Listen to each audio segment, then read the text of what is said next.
Well, India's National Security Advisor Ajit Doval met Prime Minister Narendra Modi today and briefed him on the current security situation. The meeting at the Prime Minister's residence, 7 Lok Kalyan Marg, lasted for nearly an hour. Doval met the Prime Minister and it comes amid escalating tensions with Pakistan, including ceasefire violations and shelling along the LOC.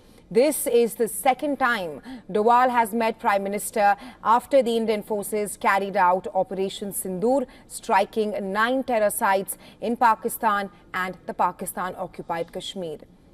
According to sources, the NSA discussed the current security situation along the line of control and the international border with the Prime Minister. He also briefed Prime Minister Modi about Pakistan's retaliatory actions, including continuous ceasefire violations and India's response. The Indian government has stated that it will react strongly to any misadventure by Pakistan.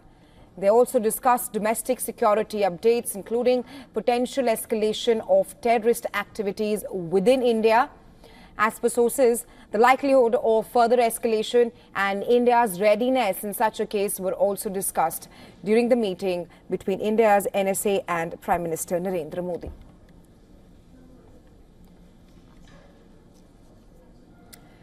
And well, to discuss more on this, we're now being joined by Dr. Srinath Kondapalli from New Delhi. He's a professor of Chinese studies at Jawaharlal Nehru University. Welcome to WION, sir.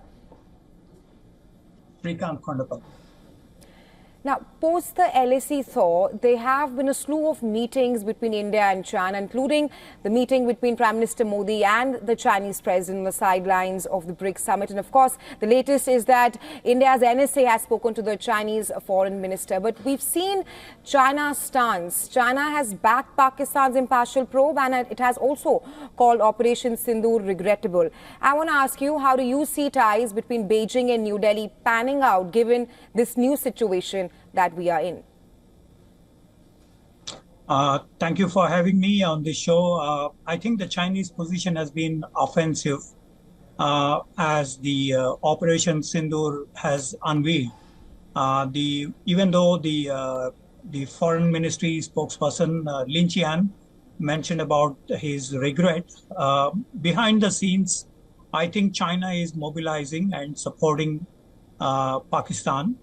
We have seen the coordination between the Chinese J-10C aircraft, fighter aircraft, and the Chinese supplied JF-17 fighter aircraft in terms of their operations against the Indian Rafale aircraft. So this is a new phenomena that has happened as Operation Sindoor was unveiled, number one. Number two, there has been some talk by the Chinese policy makers in the public domain. One has mentioned about the red lines for China by suggesting if any Chinese are killed in any kinetic conflict between India and Pakistan, the Chinese would be actively participating on the Pakistani side.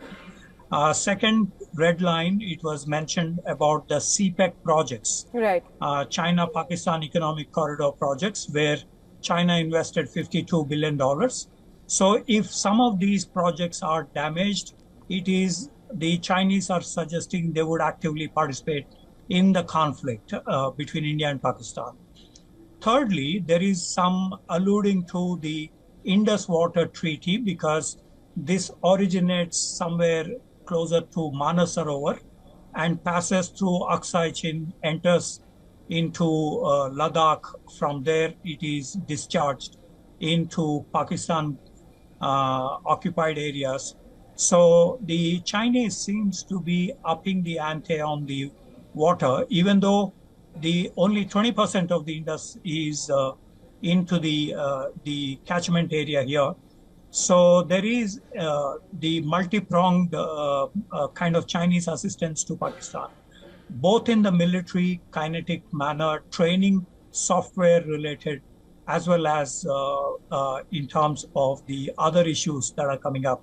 So what we see is China's role is becoming more animated, even though the NSA, Mr. Ajit Doval spoke to Wang Yi the foreign minister, and said there will be escalation if there is any, kinetic conflict in the India-Pakistan context. Right, Dr. Kundapalli, you've clearly stated how China has its own vested interest in Pakistan, and China has offered a multi-pronged assistance to Islamabad. I want to ask you, as of now, do you think that there are any possible diplomatic or economic or strategic pathways that can be used to diffuse tensions between India and China? We do know that India has been unable to put constraints on expanding economic ties with China. Well, the larger issue is President Trump's tariffs are affecting China. They're really pinching them in terms of their growth rate, in terms of exports, in terms of their trade arrangements with a number of countries. This is also because China does a lot of round tripping using other countries for exports like Laos, Cambodia, Vietnam, and others, Mexico.